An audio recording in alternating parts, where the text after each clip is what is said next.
At Cape Tarkhankut in annexed Crimea, the southern defense forces of Ukraine destroyed an expensive Russian radar complex recently. Its stations could detect missiles and drones at a range of up to 600 kilometers, but now the peninsula's air defense from the western direction is exposed. In Crimea, a special unit of the National Guard of Ukraine, in cooperation with the 73rd Naval Center of Special Operations Forces, carried out a high-precision special operation using sea platforms and attack aircraft, reports the Ukrainian military telegram channel Drone Bomber. It is claimed that 3 extremely important targets were destroyed at once: RLM-M 55ZH6M, Nebo-M 1 unit, RLM-D 55ZH6M Nebo-M 1 unit, KU radar 55ZH6M Nebo-M 1 unit. The telegram channel Krimsky Vita later published a video of the destruction of radar stations near the village of Mayak on Cape Tarkhankut, noting that the Russian radar complex Nebo-M, worth about $100 million, was hit. A military expert from Crimea, a former Ukrainian officer, and a lieutenant colonel in the reserve of the Ukrainian armed forces, spoke to Krim.Reli on condition of anonymity about the importance of defeating such radar stations. Each radar module is a multifunctional 3-coordinate radar based on an active solid-state phased antenna array. The peculiarity of the radar complex is that the radars of different ranges included in it do not operate independently, but in adaptive interaction, which allows combining the advantages of these ranges and obtaining a unique set of tactical and technical characteristics. Significant detection ranges for all types of targets, inherent in the long-wave range, and high precision measurement of coordinates in the short-wave range, the expert says. The retired lieutenant colonel notes the long range of target detection, up to 600 kilometers, which allows the Nebo-M radar system to solve not only air defense but also missile defense tasks. For example, from Cape Tarkhankut to Kiev and Kharkiv in the north, as well as Kamenets-Podolsky in the northwest, it is 590 kilometers. To Severodonetsk in the northeast, 600 kilometers. That is, 2/3 of Ukraine, including the occupied territories, are now covered by the zone of action of this radar complex, notes the reserve officer of the Armed Forces of Ukraine.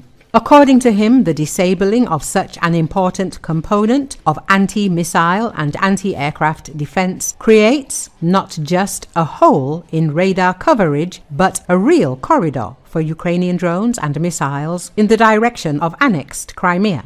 And considering that just a few days ago in Saki, the radar stations Niobe SV and Protnivik GE were destroyed, performing the same functions and operating at the same ranges, we can assume that Crimea is not covered from the western and northwestern directions for some time. And this opens a window of opportunity for the Ukrainian Defense Forces, says a military expert from Crimea.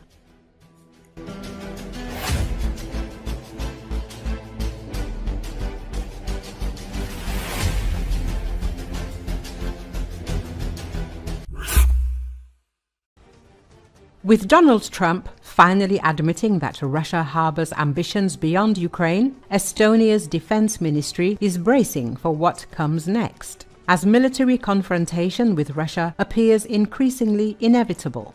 At the recent NATO meeting in The Hague, after speaking with Zelenski, Trump openly stated that Putin's territorial goals stretch far beyond Ukraine. Euromaidan Press media outlet says, "These revelations expose Moscow's intent to destabilize its neighbors, with Estonia, Latvia and Lithuania emerging as primary targets due to their geographical vulnerability. Estonia's 183-mile border with Russia, especially near Narva, is well within reach of Russian artillery.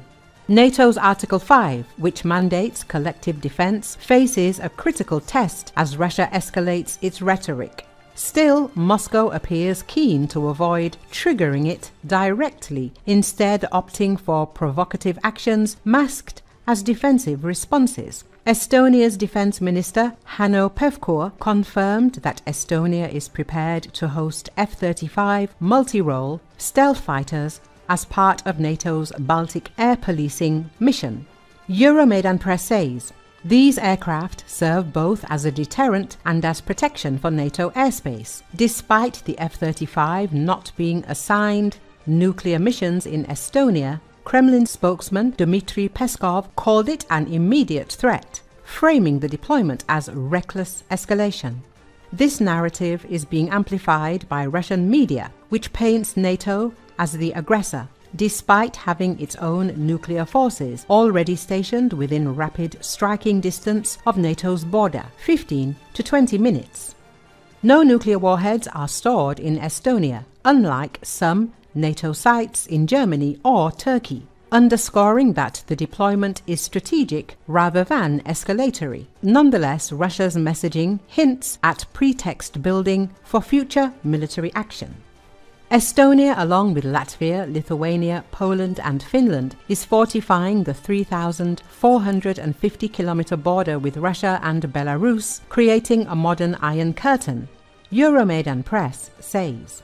This new Iron Curtain, supplemented by anti-personnel mines after these nations left the Ottawa Treaty banning them, aims to deter Russia by making any confrontation on the ground lengthy enough for NATO's larger militaries to arrive and help.